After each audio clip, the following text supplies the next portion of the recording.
와인의 기원 이철형? 편집자주 이철형은 서울대 경영학과와 경영대학원을 졸업했다.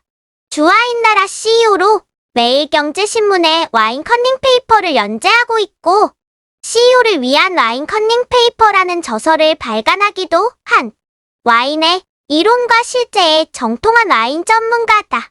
이철형 대표는 뉴스캐스트 독자들을 위해 인문학적 토대를 바탕으로 하여 이철형의 와인 인문학을 연재한다. 2019년은 우리나라에서 민간업자에게 주류 수입 면허가 허용된 지 33년째가 되는 해이다. 그동안 와인 문화가 알게 모르게 우리 사회에 깊숙이 스며들어 문호 개방 1년 차인 1988년 380만 달러에 불과했던 수입 규모가 2018년에는 2억 3천만 달러로 60배나 신장하였다. 와인 도입 초기에는 경제적으로 비교적 여유가 있는 40대 중반 이상, 60대 이하의 남성들이 세계적으로 유명한 와인을 주로 마셨다. 이제는 20대와 70대까지의 남성과 여성으로 와인 소비층이 확대되었고, 유명 와인보다는 자기 형편과 입맛에 맞는 와인을 찾아서 마시는 시대로까지 변화했다. 이런 와인 문화의 확산과 함께 압축, 성장이 낳은 정신적 황폐함을 극복하기 위해 사회적으로 인문학 공부가 성행하는 지금, 역사적으로 가장 오래된 알코올 음료이자 귀족 문화의 한 축으로 인류의 역사, 철학, 예술, 신화, 언어 속의 다양한 형태로 녹아있는 와인에 대한 이야기를 인문학적으로 풀어보면 재미있겠다는 생각이 들었다. 그리고 개인적으로는 와인 산업에 투신한 지 20년이 되는 해라. 이번 기회에 그동안의 지식을 다른 시각에서 총정리해보자는 지적 호기심도 발동했다. 할럼 시작의 첫걸음답게 와인의 기원에 대한 이야기로부터 가볍게 출발해보자. 와인의 기원에 관해서는 크게 세 가지 신화가 있다. 하나는 성경 창세기에 나오는 것으로 대홍수 후에 노아가 포도나무를 심고 와인을 만들었다는 기록이다. 와인에 취해서 장막에서 벌꺼벗고 자고 있는 아버지를 보고 키득거린 맏형과 그 이야기를 듣고 뒷걸음질로 가서 옷으로 가려준 두 동생에 대해 나중에 노아가 이를 알고 맏형에게는 저주를, 동생들에게는 축복을 준 것으로 인해 오늘날 인류의 피부색이 달라졌다는 이야기까지 이어진다. 이 노아의 방주설에 입각하여 노아의 방주가 멈추어선 곳을 현재 터키와 아제르바이잔, 중간지대인 아르메니아, 고원에 있는 아라라트의 산맥의 어느 산이라고 풀이하여 조지아는 자신들이 오늘날 와인의 원조라고 주장하고 있다. 하지만 사실 제일 높은 봉우리는 현재 터키에 속한다. 아라라산의 노아의 방주 사이먼, 드 밀레, 작 1570. 다음은 그리스 신화에 등장하는 디오니소스설이다. 인간계의 공주 세멜레가 바람둥이 제우스와 동침을 하여 디오니소스를 잉태했다. 둘의 관계를 질투한 제우스의 정실부인 헤라는 세멜레의 유모로 변장하여 세멜레에게 제우스가 가짜일지도 모르니 진짜 모습을 보여달라고 하라고 꼬드긴다. 제우스의 진짜 모습은 잘 알다시피 번개다. 제우스는 사랑하는 연인이 자신의 진면목을 보면 죽을 게 뻔하지만 약속을 했기에 어쩔 수 없이 자신의 모습을 보여준다. 세멜레는 번개에 타 죽고 이를 아쉬워한 제우스는 세멜레의 태중에 있는 아이를 꺼내 자신의 허벅지에 넣어 키운다. 이렇게 탄생한 자가 바로 디오니소스다. 제우스는 헤라의 눈을 피해 이사네스라는 산에서 비의 요정 ним프들에게 디오니소스를 키우게 하는데 그때 디오니소스는 거기서 배운 포도 재배와 양조 기술을 아나톨리라는 오늘날 소아시아 지역의 사람들에게 전수했다고 한다. 후이 디오니소스는 성인이 되어 올림포스로 돌아올 때 포도주를 가지고 가서 신들을 기쁘게 했고 그 포상으로 디오니소스는 포도와 포도주의 신이 되었다는 것이다. 그런데 이 신화에 따르면 그가 와인을 발명한 것이 아니라 그 이전에 이미 포도와 와인 양조 기술은 인간 세계에 존재했으며 디오니소스는 그것을 널리 전파한 장본인이 된다. 이 사산의 위치에 대해서는 인도, 에디오피아, 이집트, 아라비아, 시리아 등 다양한 설이 존재하는데 분명한 것은 이 모든 지역이 그리스보다는 동쪽에 위치한다는 것이다.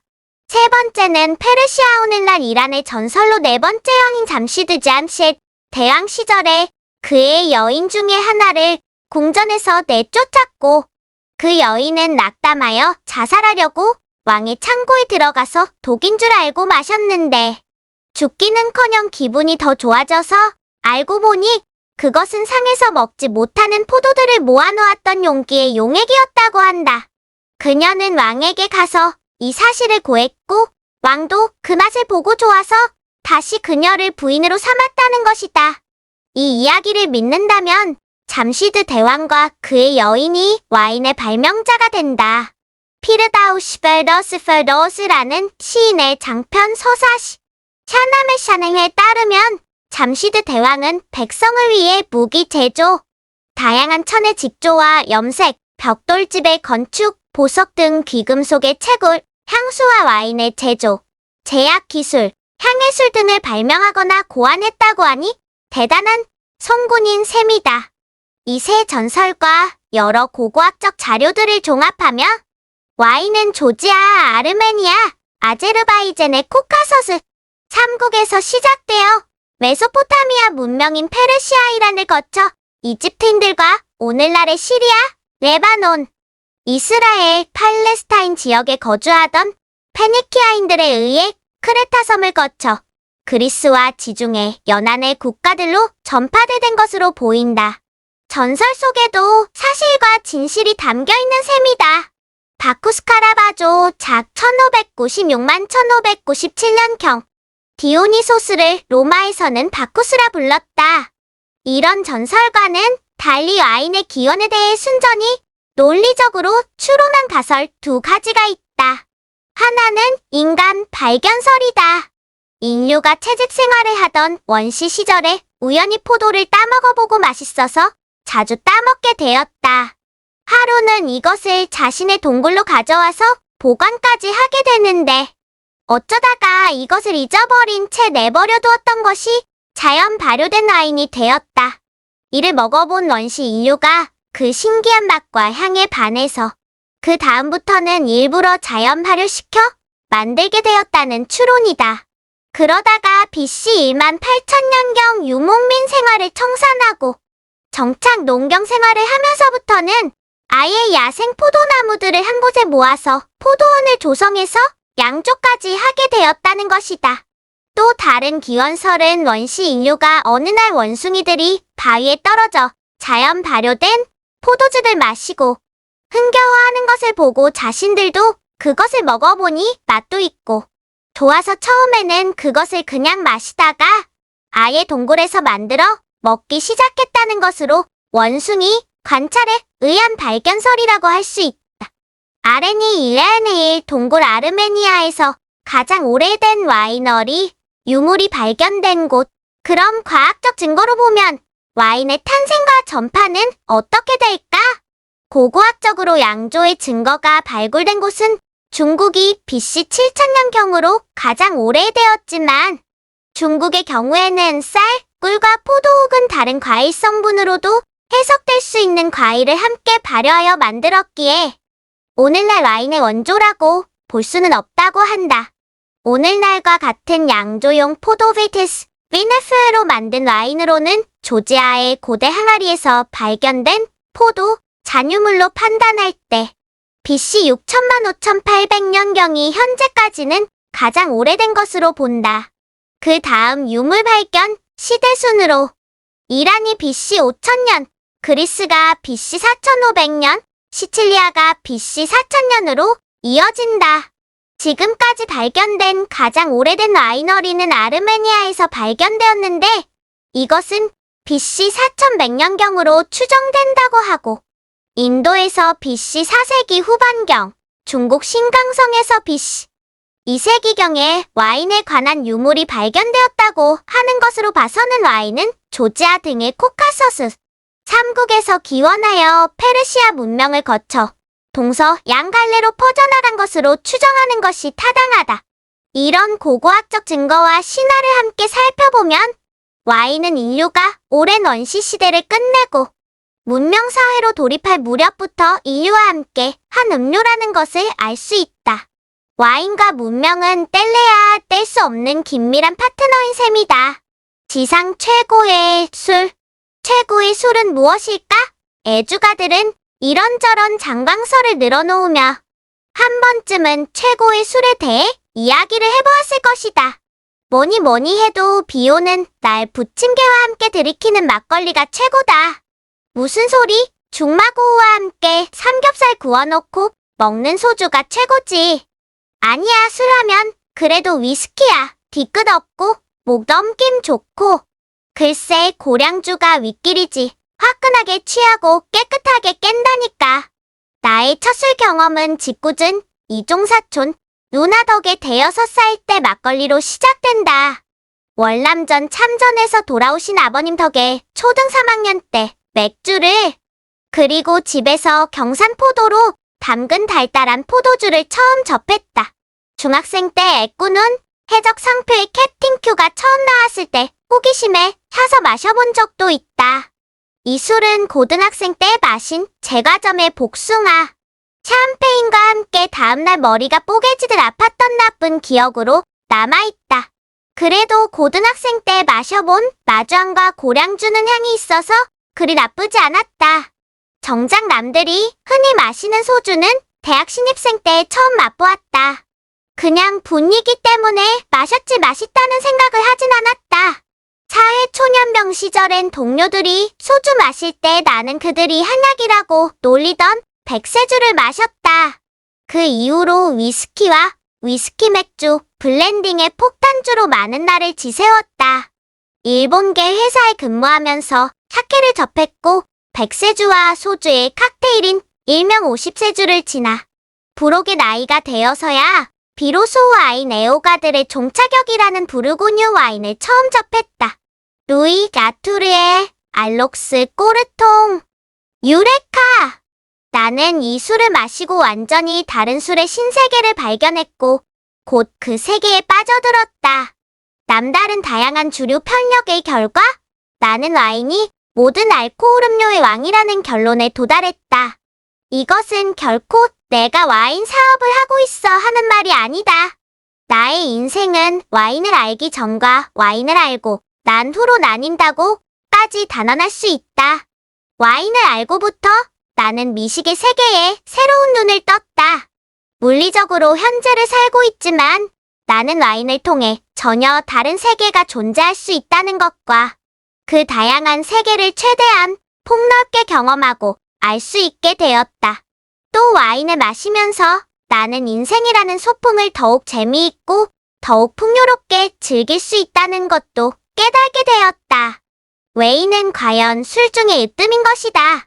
어떤 기준으로 와인을 감히 술 중의 으뜸이라고 말할 수 있을까? 세계화의 한 현상으로 와인 생산국에서는 1인당 와인 소비량이 매년 감소하지만 아이러니컬하게도 세계 와인 시장은 화장품 시장의 12 이상, 음반 시장의 35 이상을 차지할 정도로 규모가 매년 23% 성장하고 있다. 왜 이렇게 와인 시장은 점점 커지고 있는 것일까? 와인 시장 성장에 대한 객관적인 근거는 무엇일까? 첫째는 선택의 다양성이다. 맛과 향의 다양성과 가격의 다양성을 와인은 가지고 있다는 이야기다. 자유는 곧 선택의 다양성과 직결되므로 자유라는 가치를 마음껏 누릴 수 있게 해주는 것으로 와인만한 술이 없다. 아무리 맛있는 음식도 같은 것을 이틀 연속 먹으면 물리게 마련이고 늘 새로운 것을 찾는 것이 인간의 본성 아닌가.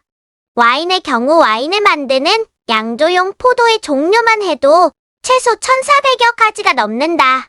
이 중에서 약 50종이 사실은 전 세계 와인의 80%를 만드는 주요 품종이기는 하지만 품종만이 와인의 맛과 향을 결정하는 요소가 아니다.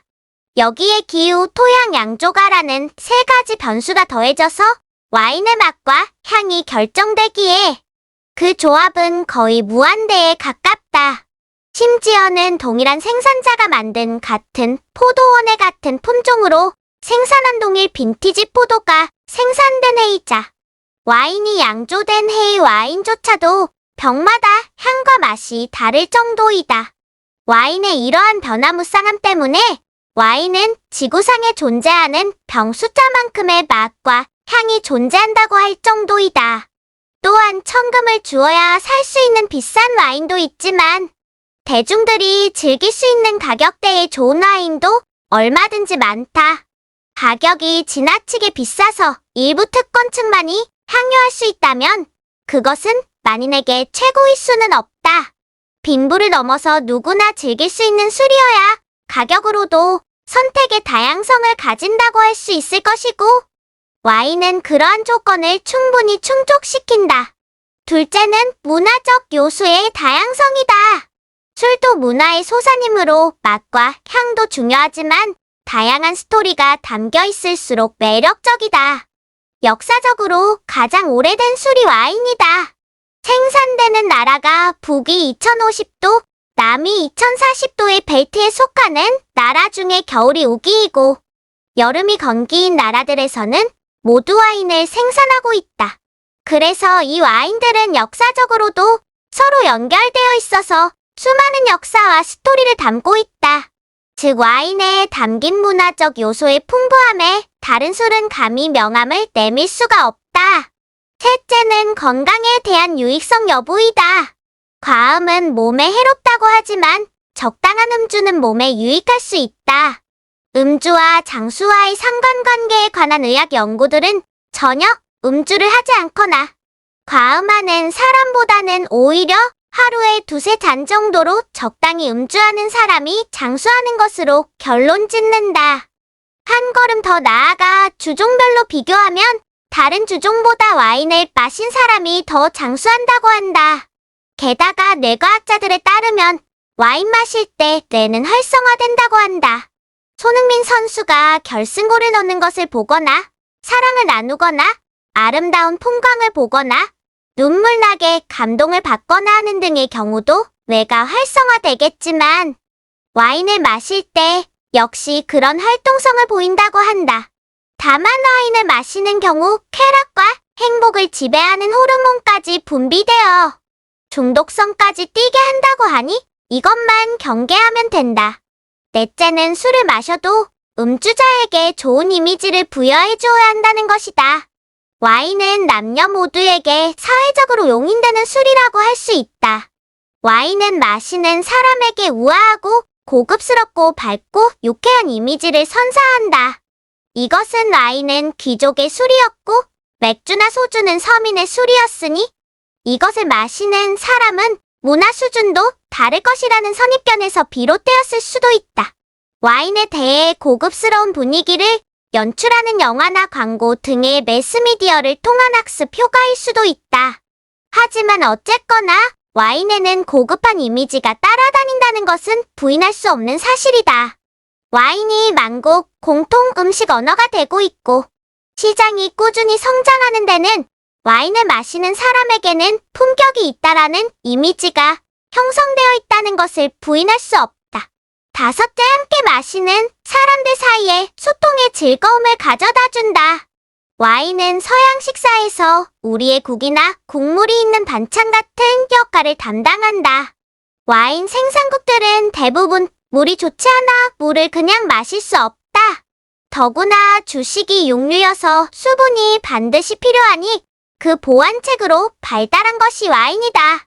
와인이 음식과의 궁합이 중요한 이유도 여기에 있다. 그리고 우리네 식탁에서는 말없이 조용히 먹는 것이 미덕이었지만 서양 사회는 식탁에서 즐겁게 대화하면서 서너 시간을 보내는 것이 기본이다. 당연히 대화를 촉진하고 대화를 이어나가게 하는 화제의 역할도 해야 하는데 이런 역할에 와인만한 술이 없다. 적당한 알코올이 있으니 소독제와 소화제 역할도 하고 적당히 기분이 좋게 되니 내성적인 사람조차 유쾌하게 대화의 장으로 나오게 만드는 마술을 부리는 것이다. 와인은 취하기 위해 마시는 것이 아니라는 얘기다.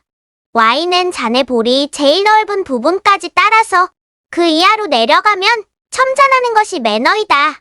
자신이 더 이상 마시고 싶지 않으면 그대로 두면 첨잔을 하지 않게 되어 각자가 마시는 양을 조절할 수 있다.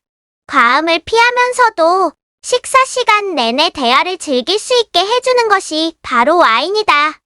여섯째, 술의 원료 자체가 주식용 곡물이거나 원료 재배지가 주식용 작물의 경작지거나 동물 사육지가 아니어야 한다. 한때 우리나라에서 꽤 오랜 기간 막걸리를 쌀 대신 밀가루로 만들게 한 적이 있었다. 사람 먹을 쌀도 없는데 그것으로 술을 빚는다는 이유에서였다. 모래나 자갈 땅처럼 척박한 땅에서 오히려 마시는 포도가 열리니 주식인 밀이나 쌀과 경쟁할 필요가 없는 것이 바로 와인이다. 오히려 유기농이나 바이오 다이나믹 농법으로 포도를 재배하는 포도원에서는 양이나 닭 등을 포도원에서 함께 키우기까지 하니 동물 사육지로도 활용하고 포도나무 사이에 자라는 풀을 사료로 제공하기까지 한다. 일곱째는 우리 일상생활의 다양한 상황에서 이용되는 범위가 넓어야 한다. 축하, 위로, 감사, 사과, 집들이, 승진, 개업, 파티 등등의 모든 상황별로 스토리텔링을 통해 진심과 정성을 담아 전할 수 있는 술은 와인밖에 없다. 여덟째, 컬렉팅의 묘미까지도 부여하여 준다. 사람들의 취미 중에 하나가 무엇을 모아놓고 세월이 가면서 지켜보는 것이다. 와인은 인간의 수집 본능을 충족시켜 줄 수 있는 것이다. 한때 우리나라에서도 양주를 모으는 취미를 가진 사람도 있었고 집집마다 인테리어로 양주 몇 병은 기본으로 가지고 있은 적도 있었다. 하지만 양주는 알코올 도수가 높아서 변질되지 않은 채 장기 보관은 가능하지만 그렇다고 시간이 지나면서 맛과 향이 발전하거나 개선되지는 않는다. 하지만 와인은 이것이 가능하다. 컬렉팅의 대상은 기본이고 시간이 지나가면서 맛과 향이 변하여 새로운 빈티지와 과거의 빈티지를 한자리에서 비교 테이스팅까지 할 수 있는 것은 와인밖에 없다. 특히나 50년, 100년 이상의 세월의 와인은 품고 있으니 그 세월의 축적마저도 한자리에서 비교해 볼 수 있다. 아홉째, 재테크의 수단도 되어야 한다. 골동품, 미술품과 함께 재테크의 수단이 되는 술은 와인밖에 없다. 서양에서는 유명인이 사망하는 경우 제일 먼저 달려오는 사람이 장례사가 아니라 와인 옥션 담당자라는 유머가 있을 정도다. 자손들 입장에서는 술보다는 유산의 균등 배분이 중요하기에 옥션에 내놓을 수밖에 없기 때문이라는 우스운 현실도 존재하지만 객관적으로 변질 없이 오랜 기간 동안 믿을 만한 장소에 잘 보관된 와인은 시간이 흐르며 희소성의 가치에 의해 가격이 올라갈 수밖에 없다. 술 중에 주식처럼 시장거래 지표가 매일 다루어지고 있는 술은 와인이 유일하다. 열째, 예술과의 결합성도 인간의 삶에서 아주 소중한 요소이다. 마실 때 인간의 모든 감각을 불러 일깨워 집중하게 하고 음악, 미술, 영화 등 모든 종류의 예술 장르와 결합되는 술은 와인 말고 딱히 떠오르는 술이 없다. 소주, 위스키, 중국, 백주 등의 잔이 작은 이유는 독주라서 입안이나 혀끝부터가 아니라 저 목 깊숙한 곳에 털어넣어야 하기 때문인데 결국 이 술들은 맛과 향은 크게 중요하지 않다는 의미이기도 하다. 곡류나 포도를 제외한 여러 과일로 만든 저도주들은 입 안 가득 물고 그 맛과 향을 느낄 수 있도록 큰 잔에 마신다. 하지만 그 술들도 와인만큼 다양하게 맛과 향을 선사하지도 않고 마신 후 뒷맛의 여운까지도 챙겨야 하는 술은 별로 없다. 입안에서부터 목 넘김까지 챙기는 술이다 보니 어찌 감성과 결합되지 않을 수 있으랴.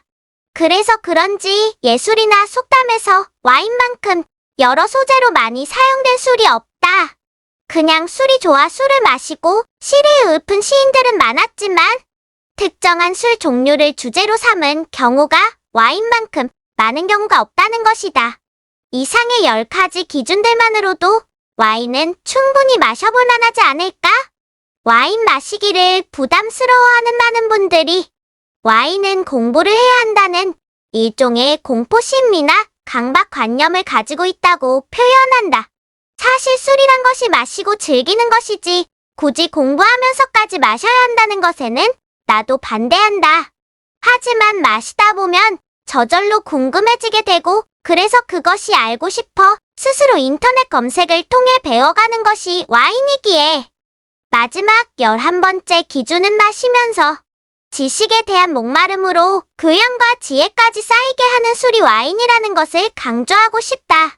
결국 자신도 모르게 감성과 교양이 풍부한 사람으로 익어가게 하는 것이 와인이기에 와인이야말로 술 중의 왕이여 최고의 술이라고 거침없이 말하고 싶다.